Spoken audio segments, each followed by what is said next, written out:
السلام علیکم ورحمۃ اللہ وبرکاتہ۔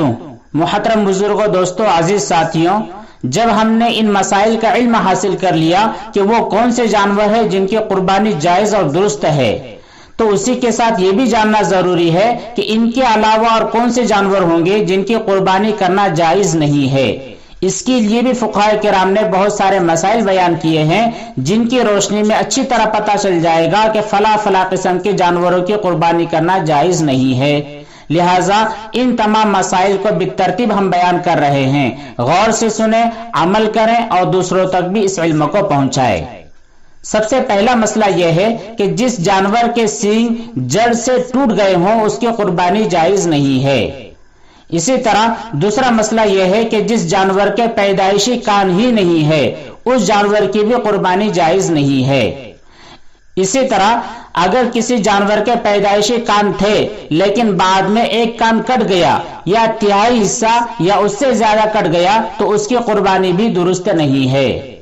تیسرا مسئلہ یہ ہے کہ جس جانور کی ناک کٹی ہوئی ہے اس کی قربانی جائز نہیں ہے۔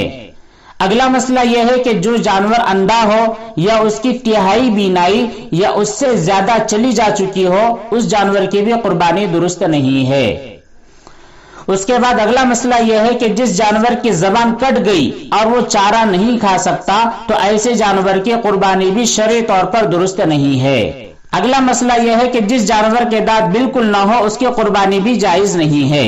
اس بارے میں تھوڑی سی تفصیل ہے۔ تفصیل یہ ہے کہ مثال کے طور پر ایک بکرا ہے جس کی عمر 1 سال کی ہو گئی، 1 سال گزر جانے کے بعد اس کو دانت آئے، لیکن جیسے جیسے اس کی عمر بڑھتی گئی، عمر کے بڑھنے کے ساتھ ساتھ اس کے دانت جھڑ گئے، پورے کے پورے دانت گر گئے، تو ایسی حالت میں اس کی قربانی جائز نہیں ہے۔ اگلا مسئلہ یہ ہے کہ بھیڑ، بکری اور دمبی کے ایک تھن سے دودھ نہ آتا ہو تو اس کی قربانی بھی جائز نہیں ہے۔ یعنی 2 تھن ہے، 2 تھن میں سے ایک میں دودھ آتا ہے اور دوسرے میں نہیں آتا، لہذا قربانی جائز نہیں ہے۔ اگلا مسئلہ یہ ہے کہ بھینس، گائے اور اونٹنی کے 2 تھنوں سے دودھ نہ آتا ہو، 2 سے آتا ہو اور 2 سے نہ آتا ہو تو ان جانوروں کی قربانی بھی جائز نہیں ہے۔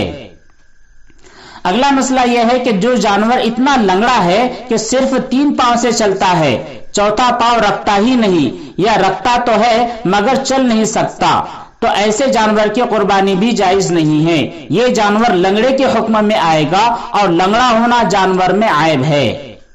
اگلا مسئلہ یہ ہے کہ جس جانور کی دم 1/3 یا اس سے زیادہ کٹی ہوئی ہو تو اس کی قربانی بھی درست نہیں ہے۔ آخری مسئلہ یہ ہے کہ ایسا دبلا پتلا اور کمزور جانور جس کی ہڈیوں میں گودا نہ بچا ہو یا ذبح کرنے کی جگہ تک نہ جا سکتا ہو تو ایسے مریل قسم کے جانور کی قربانی بھی درست نہیں ہے۔